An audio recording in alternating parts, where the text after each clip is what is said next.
وہ لوگ آتش کو آگے پیچھے رہتے تھے۔ کیا واقعی؟ جی ہاں، ابھی اتنے بدتمیز لڑکے تھے کہ ان کا بس نہیں چل رہا تھا یونیورسٹی کو کلب میں بدل دیں۔ شاویز ہمیشہ کی طرح آج بھی ایک ایک بات تفصیلاً سے اسے بتا رہا تھا، جبکہ وہ موبائل پر وائما کے آتے میسج بھی پڑھ رہی تھی۔ خیر، تم اپنی حفاظت کرنا۔ تمہیں پتہ ہے نا کتنی مشکلوں سے بابا کو ایگری کیا ہے میں نے۔ پلیز شیزی، اپنی آپی کو مایوس نہ کرنا۔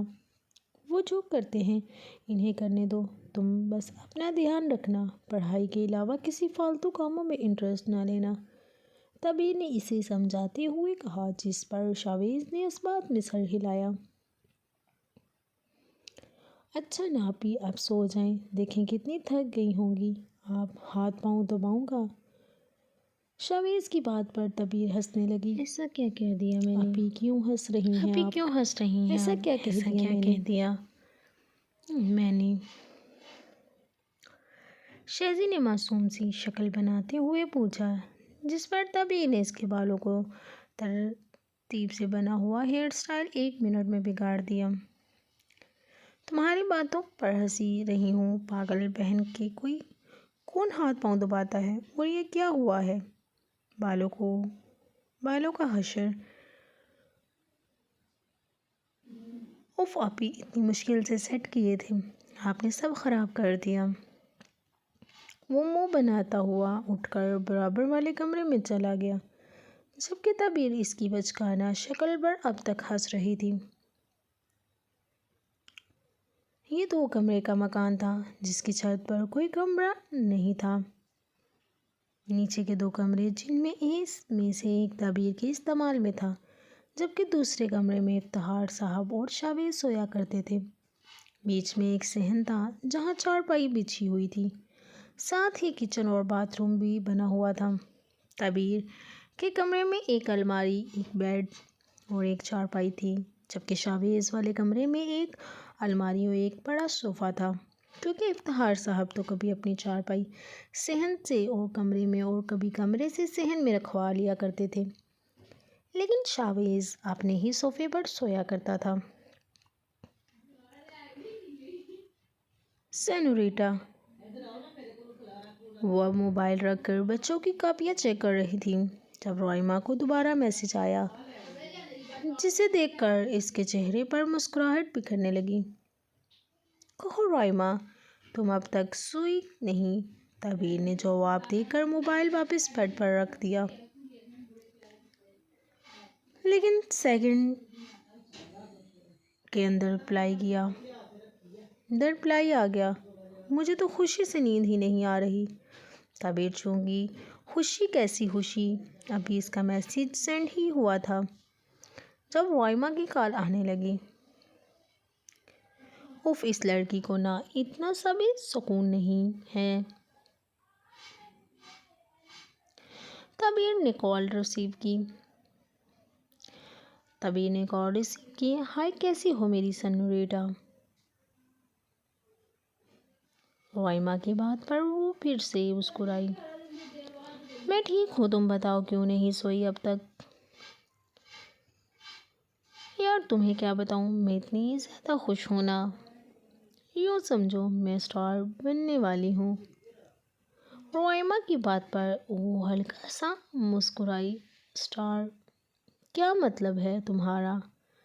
یار، بڑی باجی کو میک اپ آرٹسٹ نے کال کی تھی، انہیں ایک ماڈل تیار کروانے کے لیے بلایا گیا ہے، اور تمہیں پتہ ہے وہ میک اپ آرٹسٹ کہہ رہی تھی کہ ایک چانس سے کافی چانس لگ سکتے ہیں۔ وہ ایکسائٹمنٹ سے تبیر کو ساری تفصیل بتانے لگی، کیونکہ تبیر کو اس پارلر میں کام کرتے ہوئے کوئی 3-4 سال تو ہو ہی گئے تھے، اور یہ پارلر روائما کی بڑی بہن کا تھا، جس میں وہ اپنی غیر موجودگی میں اکثر روائما کو پارلر میں بھیج دیتی تھی۔ تب سے ان دونوں کی بہت اچھی دوستی ہو چکی تھی، اور روائما اپنی ہر بات تبیر سے شیئر کیا کرتی تھی۔ بہت سارے چانس میں سمجھی نہیں، تبیر نے نہ سمجھی سے کہا، جس پر روائما نے ماتھا پیٹا اف یار، بہت سارے چانس کا مطلب ہے اگر میں بھی آپ ہی کے ساتھ جاؤں تو ہو سکتا ہے مجھے وہاں کوئی جاب مل جائے، اور کیا پتہ ایک دن مجھے ماڈلنگ بھی کرنی پڑے اور پھر میں بہت بڑی سپر اسٹار بن جاؤں گی۔ وہ اسے اپنے دل کی بات بتاتے بتاتے خوابوں کی دنیا میں چلی گئی۔ وہ ہمیشہ سے ایسا ہی کرتی تھی، پھر تعبیر سے حقیقت کی دنیا میں اتار کرتی تھی۔ رائمہ پاگل لڑکی، اتنی آگے تک کا سوچ لیا میں نے تمہیں پہلے بھی سمجھایا تھا کہ اتنی امیدیں وابستہ نہ کیا کرو۔ جب امیدیں ٹوٹتی ہیں تو پھر انسان اندر سے ویران ہو جاتا ہے۔ تبھی اسے سمجھانے لگی، جس پر اس نے منہ پھیلا بنایا، جاؤ یار، تم سے تو بات کرنا ہی فضول ہے، بندہ کبھی اچھی بات بھی منہ سے نکال لیتا ہے۔ رائمہ نے اپنی بات مکمل کر کے فون بند کر دیا، جبکہ وہ پچھتا رہی تھی۔ اوف اللہ، اس لڑکی کو تھوڑی عقل دے دے، پتہ نہیں کب سمجھ آئے گی اسے۔ وہ خود کلامی کرتے ہوئے دوبارہ سے کاپیاں چیک کرنے میں مصروف ہو گئی۔ شام کا وقت تھا جب ہاسٹل پورا ویران پڑا ہوا تھا۔ وہ جاسوس نظروں سے باہر کا جائزہ لیتی ہوئی واپس دروازہ بند کر گئی، پاؤں میں جوکر چڑھانے سے اندازے میں پہن کر کھڑکی سے باہر جھانکنے لگی، جبکہ حریم ہر بار کی طرح اس بار بھی ہاتھ باندھے اس سے اڑتی چڑیا کو دیکھ رہی تھی۔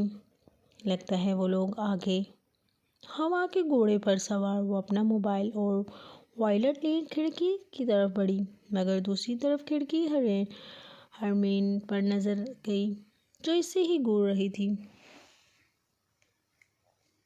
اچھا، نہ جانی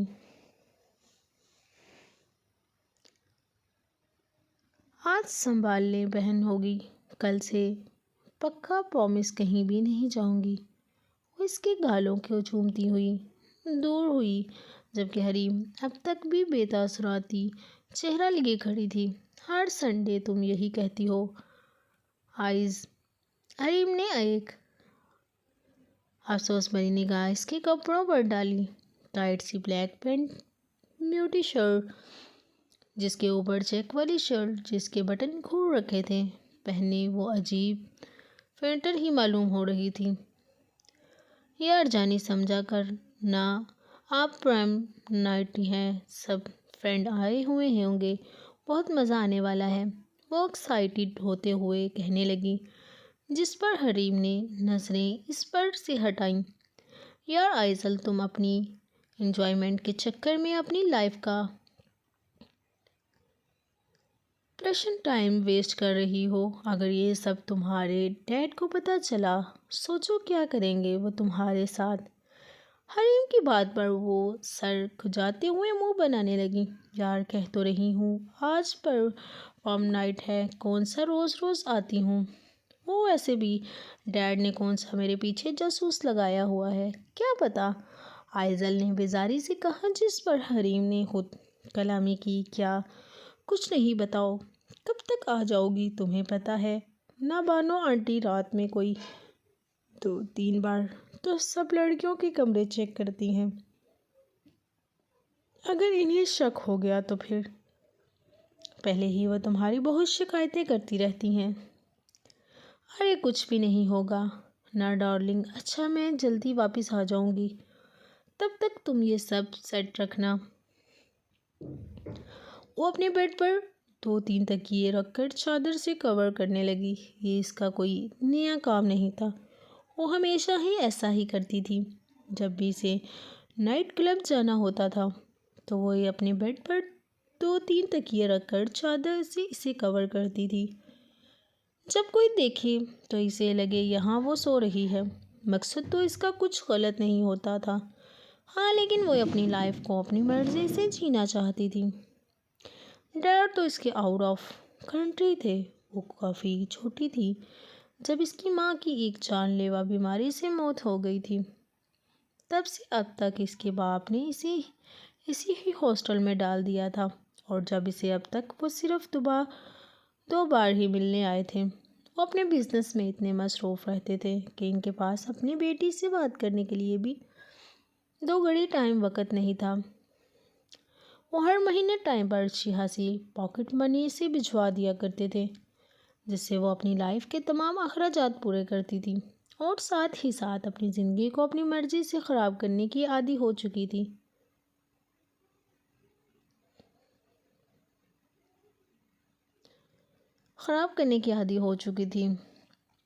لو you take care, love you take care, وہ اسے فلینک کس دیتی ہوئی کھڑکی سے نیچے اترنے لگی۔ دھیان سے حریم اس کے پیچھے پیچھے اسے دیکھنے لگی، جس طرح وہ پائپ کو پکڑ کر نیچے چھلانگ لگا رہی تھی۔ اگر کوئی اور لڑکی ہوتی تو سب سے پہلے وہ نیچے گرتی، پھر اس کا منہ ٹوٹتا اور ساتھ ہی دانت بھی، اور پھر کئی چوٹیں بھی آتی، مگر اس لڑکی کو تو اب عادت ہو چکی تھی اچھل کود کرنے کی۔ ہائے، وہ آخری بار ایک سرسری سی نظر مارتے ہوئے سیدھا بائک پر جا بیٹھی۔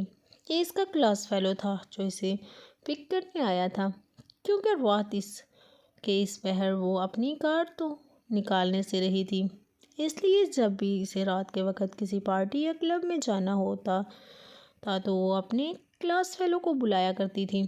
پتہ نہیں کب یہ اپنی لائف کو سیریس لے گی۔ حریم خود کلامی کرتی ہوئی اپنی بیڈ پر بیٹھی اور کتابوں میں مصروف ہو گئی۔ حریم ویسے تو اس سے 4-5 سال چھوٹی تھی، لیکن وہ ہمیشہ سے یہی پڑھ رہا کرتی تھی کیونکہ اس کی والدین کا ایک ایکسیڈنٹ میں انتقال ہو گیا تھا، جس وجہ سے اس کی دادی نے اپنی عمر کو دیکھتے ہوئے اسے یتیم خانے بھیج دیا تھا، اور پھر کچھ ہی مہینوں بعد پتہ چلا کہ اس کی دادی بھی وفات پا گئی۔ وہ 10 سال کی تھی جب اس کی ٹیچر نے اسے یتیم خانے سے آزاد کروا کر اسے ہاسٹل میں داخل کروا دیا تھا۔ اب تک وہ یہیں پر رہتی تھی، اور آئزل اور اس کا کمرہ ایک ہی تھا، اور آئزل نہ چاہتے ہوئے اس کی عمر کو دیکھ کر اسے اپنے ساتھ رکھنے پر راضی ہو گئی تھی۔ لیکن وقت گزرنے کے ساتھ ہی حریم آئزل کی بیسٹ فرینڈ بن گئی تھی۔ بس یہی وجہ تھی جو وہ دونوں ایک دوسرے کی بے انتہا فکر کرتی تھی۔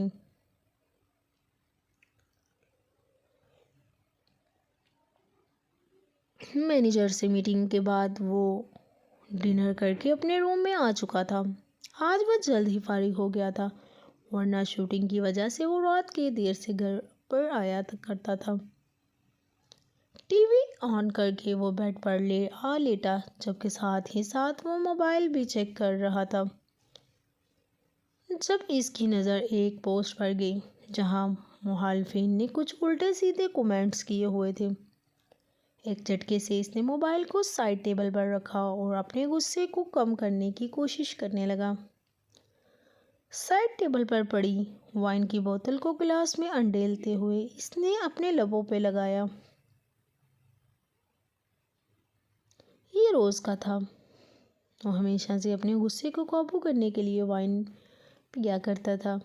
جہاں اس کے اربوں فینس بن چکے تھے، وہیں اس کے کچھ مخالفین بھی تھے جن کی تعداد میں آئے دن اضافہ ہوتا رہتا تھا۔ جہاں بازیگر کے چرچے عام تھے، وہیں مخالفین بھی اس کے بارے میں گھٹیا سے گھٹیا باتیں کرتے تھے۔ ابھی وہ وائن پیتے ہوئے ٹی وی دیکھنے میں مصروف تھا جب اس کا موبائل رنگ ہوا۔ ریتا ریاض اسکرین پر چمکتا ہوا نمبر دیکھ کر ایک بار پھر وہ اپنے غصے کو ضبط کرنے لگا۔ کال ریسیو کر کے کان پر لگائے وہ وائن کا گھونٹ بھرنے لگا۔ ہائے ہینڈسم، ڈسٹرب تو نہیں کیا؟ ہمیشہ کی طرح آج بھی وہ اسے اچھا خاصا تپا کر بڑے آرام سے سوال کر رہی تھی۔ کہو کیوں فون کیا؟ آتش نے بیزاری سے کہا، جس پر دوسری طرف قہقہ نمایاں ہوا۔ یاد آ رہی تھی تمہاری۔ وہ میں نے کہنا یہ تھا کہ اگر تم فری ہو تو میں آ جاؤں۔ میں اس وقت کسی بھی بحث کے موڈ میں نہیں ہوں۔ بہتر یہی ہوگا کہ آئندہ مجھ سے ملنے کی یا مجھ سے کال کرنے کی کوشش بھی مت کرنا۔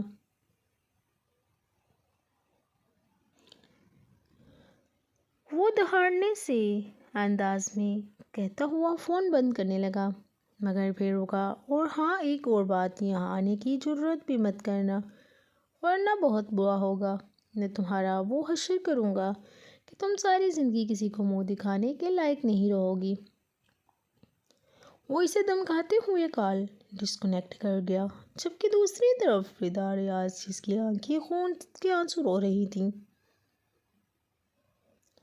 اپنی کامیابی کے لیے تم نے مجھے استعمال کیا تھا آتش دورانی، لیکن میرا نام بھی ردا ریاض ہے۔ جو کھیل تم نے شروع کیا تھا، میں تمہیں اس ہی کھیل میں الجھا کر رکھ دوں گی۔ بے دردی سے ہاتھوں کی انگلیوں سے آنسو کو رگڑتے ہوئے وہ لب بیچ گئی۔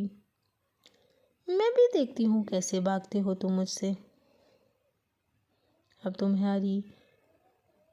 تمہیں میرا ہونے سے کوئی بھی نہیں روک سکتا، تم خود بھی نہیں۔ سامنے دیوار پر لگی آتش کی تصویر کو دیکھتے ہوئے وہ جنون سے کہنے لگی، جبکہ چہرے پر عجیب و ویرانی چھائی ہوئی تھی۔ یہی حقیقت تھی۔ جب اس نے فلم انڈسٹری میں قدم رکھا تھا تب وہ ہرٹ ہوا تھا، لیکن وقت کے ساتھ ساتھ اس میں شہرت کی لالچ بڑھتی چلی جا رہی تھی، اور اس وقت ردا ریاض پوری انڈسٹری پر چھائی ہوئی تھی، اور اس لیے آتش نے ردا سے تعلقات بنا کر اسے اپنی طرف مائل کیا۔ جب ردا نے خود اس کے ساتھ کام کرنے کی خواہش پورے میڈیا پر ظاہر کی تھی، اسی طرح کافی پروجیکٹ انہوں نے ساتھ کیے تھے، اور اسی دوران ردا کو آتش دورانی سے اتنی زیادہ اٹیچمنٹ ہو گئی تھی کہ وہ ہر 2 دن بعد اپنے سوشل میڈیا اکاؤنٹس پر آتش دورانی کی پکس لگا کر مس یو کی کیپشن ڈالا کرتی تھی، جس سے ان کے فینس کو لگا تھا کہ ان کے بیچ کچھ چل رہا ہے۔ مگر جب آتش کا نام اس کے نام سے اونچا ہونے لگا تو آتش کا اس سے دل بھرتا گیا۔ اسی دوران ردا ریاض کی بہت سے بولڈ ایکٹرز کے ساتھ نائٹ کلب اور ہوٹلنگ میں اکٹھے ہونے کی وجہ سے کافی اسکینڈلز سامنے آئے تھے۔ آتش کو جب یہ بات پتہ چلی تو وہ اپنی ساکھ اور نام کو بچانے کے لیے اس سے دوری اختیار کر گیا۔ مگر ایک بار جب وہ ڈرنک تھا تب ردا نے اس کے ساتھ اپنی پکس وائرل کی تھیں، جن میں آتش نے اسے ریڈ روز دے رہا تھا۔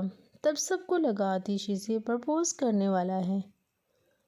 آتش نے دوسرے دن جب یہ خبر میڈیا پر پھیلتے دیکھی تو اسے وارن کرنے کے لیے اس سے ملنے اس کے فلیٹ گیا، اور تب ہی میڈیا پر ان کا اسکینڈل بن گیا۔ اس نے بڑی مشکل سے یہ بات ہینڈل کی تھی، تب سے وہ اس سے دور رہتا تھا، مگر وہ اب تک اس کے پیچھے ہی پڑی ہوئی تھی۔ آتش ایک ٹھنڈی سانس لے کر اس کا نمبر بلیک لسٹ کیا۔ بیڈ پر آ کر وہ آنکھیں بند کرتا ہوا نیند کی وادیوں میں چلا گیا۔ یاہو! ہر طرف شور برپا تھا۔ تیز میوزک کی آواز سے پورا کلب مانو جیسے ہل رہا تھا۔ سب لوگ اپنے گروپ کے ساتھ انجوائے کر رہے تھے۔ یہ پروم نائٹ تھی، جہاں سب اپنی تمام ٹینشنوں سے بھاگ کر یہاں آ کر اپنی ہی دنیا میں مگن سے ہو گئے تھے۔ وہ اپنے دوستوں کے ساتھ ڈانس کرنے میں مصروف تھی۔ جو اس کے گلاس کو وہ ایسے پکڑی ہوئی تھی جیسے شراب کی بوتل ہو، ویسے اس نے 2-3 بار تو ڈرنک کی تھی، جس پر حریم نے اسے سنبھالا تھا اور ہاسٹل میں سب سے چھپا کر وہ کمرے میں واپس لائی تھی۔ آئیے چلو ڈانس فلور پر چلیں، اس کے ایک دوست نے اسے اشارہ سے اپنی طرف بلاتے ہوئے کہا، جس پر وہ اس کے ساتھ ڈانس فلور پر چلی گئی۔ بہت سارے لوگ جن سے کچھ تو ہوش میں تھے ہی نہیں، سب ڈانس کرنے میں مصروف تھے۔ اس نے بھی اپنے مخصوص اسٹائل میں جھومنا شروع کر دیا۔ یاہو! وہ فل انجوائے کر رہی تھی۔ لائٹس آن ہونے کی وجہ سے کسی کا چہرہ واضح طور پر دکھائی نہیں دے رہا تھا۔ ابھی وہ مزے سے جھومتی جب اچانک وہ کسی سے ٹکرائی اور جس سے وہ ٹکرائی اس کے ہاتھ میں پکڑا ہوا گلاس زمین پر جا گرا، جبکہ اس کی جیکٹ میں تقریباً خراب ہو چکی تھی۔ I am sorry. ابھی وہ نظر اٹھا کر سامنے دیکھنے ہی لگی تھی جب سامنے کھڑے وجود کو دیکھ کر مانو جیسے فریز ہی ہو گئی ہو۔ وہی پرکشش گہری کالی آنکھیں، چہرے پر بکھرے بال گلے میں محسوس لاگٹ، جبکہ ہاتھوں میں شیر کے سانچے کی مانند بڑی انگوٹھیاں۔ وہ اس شخص کو کیسے بول سکتی تھی جبکہ وہ اس سے ہی گور رہا تھا؟ تم؟ وہ انگلی اگلے بڑھاتے ہوئے اسے کہنے لگی، مگر وہ چہرے پر سخت تاثرات لیے اسے ہی گور رہا تھا۔ آئزل کو کل صبح والا سین یاد آنے لگا اور وہ آخر کس طرح اس کے منہ پر نوٹ ڈال کر گیا تھا۔ اندھی ہو، وہ لب بھیجتے ہوئے سخت لہجے میں کہنے لگا، جس پر آئزل نے اسے گوری سے نوازا۔ وہ پہلے ہی اس جیسے بدتمیز انسان سے اچھا خاصا تپی ہوئی تھی، مگر اور آج وہ پھر سے اس کے سامنے کھڑا تھا۔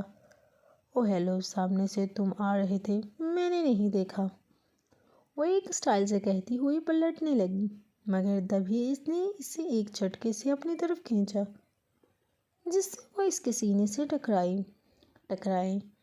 تم تھی، میں نہیں، وہ اب کافی ضبط کرتا ہوا کہہ رہا تھا، جبکہ وہ اب تک اس کے سینے سے لگی ہوئی تھی۔ اس کی اچانک والی حرکت پر آئزل اسے غصے سے گھورنے لگی اور اس سے اپنا آپ آزاد کروانے لگی، مگر اس کی گرفت میں مضبوطی تھی۔ یہ کیا بدتمیزی ہے؟ وہ کھا جانے والی نظروں سے اسے گھور رہی تھی۔ ابھی تم نے میری بدتمیزی دیکھی ہی کہاں ہے؟ وہ زورمانی الفاظ کہتا ہوا اسے اس وقت زہر لگ رہا تھا، جبکہ یہ الفاظ اس نے آئزل کے لبوں پر نکات دوڑاتے ہوئے کہے تھے۔ چھوڑو مجھے، آئزل نے مزاحمت کرنا چاہی مگر ناکام رہی۔ وہ اب تک اسے اپنے قریب کیے کھڑا تھا۔ اگر نہ چھوڑوں تو؟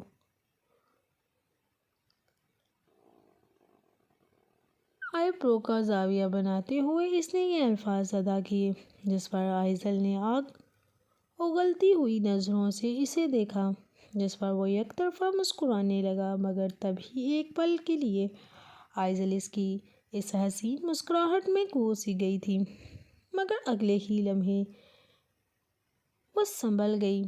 کیا چاہتے ہو مجھ سے؟ اسے پتا تھا یہ ڈھیٹ انسان ایسے اس کی جان نہیں چھوڑے گا، اس لیے اس نے کام کی بات کی حساب۔ جب وہ مختصر سا کہتا ہوا اس کے چہرے کی ایک نقش کو غور سے دیکھنے لگا۔ کیسا حساب؟ وہ سوالیہ نظروں سے اسے دیکھنے لگی۔ جو جیکٹ تم نے ابھی خراب کی ہے، اس کی قیمت 2500 روپے ہے۔ اس کی ہلکی براؤن آنکھوں میں دیکھتے ہوئے کہنے لگا، جس پر آئزل نے مشکل دوسرے ہاتھ کو اپنی پینٹ کی جیب تک بڑھایا اور وائلٹ نکال کر 2000 کی اور ایک 500 کا نوٹ نکال کر اس کی طرف بڑھانے لگی، جبکہ 5000 کا نوٹ جو اس کے وائلٹ سے جھانک رہا تھا اس نے واپس وائلٹ میں رکھا۔ تبھی اس کی گرفت ڈھیلی پڑی۔ اس نے پہلے ان نوٹوں کا بغور جائزہ لیا، پھر آئزل کو دیکھنے لگا۔ ہو گیا؟ وہ اپنے کالر ٹھیک کرتی ہوئی اسٹائل مار کر مڑنے لگی، تبھی اس نے ہجر سے اس کا ہاتھ مروڑا، جبکہ اس بار وہ اس کے پیچھے تھا۔ ابھی حساب باقی ہے۔ اس کی پشت پر اپنی تھوڑی جمائے وہ سرکشی نما انداز میں مخاطب ہوئی تھی۔ اس کی گرم جھلستی ہوئی سانسیں اپنی نازک سی گردن پر پڑتی ہوئی محسوس کر کے آئزل کی ریڑھ کی ہڈی میں عجیب سی سنسناہٹ محسوس ہونے لگی، جبکہ وہ اس کی کون کی خوشبو دھیرے سے اپنے سانسوں میں اتارنے لگا۔ کیا مطلب؟ وہ بامشکل کب ہلاتی ہوئی یہ الفاظ ادا کر گئی۔ جو گلاس تم نے توڑا ہے اس کی قیمت پتہ ہے کتنی تھی؟ وہ ایک عجیب سی بات کہتا ہوا اسے پیچھے مڑ کر دیکھنے پر مجبور کر گیا۔ گلاس تھا ٹوٹ گیا، پھر کیا فرق پڑتا ہے کتنی بھی قیمت ہو؟ وہ اس کی طرف پلٹ کر اپنے آپ کو سنبھالتی ہوئی اسے کہنے لگی، اور اگر میں کہوں یہ گلاس میں نے اپنے ساتھ لایا تھا اپنے گھر سے، تو پھر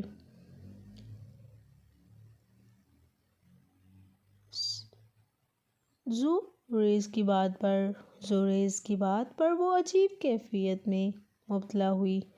آخر کیا تھا؟ وہ ایک ایک بات کا ایک عجیب سا جواب ہمیشہ تیار رکھتا تھا۔ واو نائس، تو پھر بتاؤ کیا قیمت ہے اس گلاس کی؟ وہ ہاتھوں سے تالی بجاتے ہوئے کہنے لگی، جس پر سامنے کھڑے شخص نے لب ہلاتے ہوئے کچھ کہا، لیکن میوزک کی آواز اتنی تیز تھی کہ آئزل کے کچھ سمجھ نہیں آیا۔ وہ سوالیہ نظروں سے اسے گھورنے لگی۔ دوریز نے ایک جھٹکے سے اس کا ہاتھ پکڑا اور اپنے ساتھ کھینچا ہوا دوسری طرف لے گیا، جہاں میوزک کی آواز اب کافی کم سنائی دے رہی تھی۔ 2 گلاسوں کا سیٹ تھا، پورے 150 کا، جس میں سے ایک گلاس آج صبح میں نے شیشے پر مار کر توڑا تھا اور دوسرا اب تم نے دھکا مار کر توڑا ہے۔ 150 کے 2 گلاس یعنی 75 روپے کا ایک گلاس ہوا۔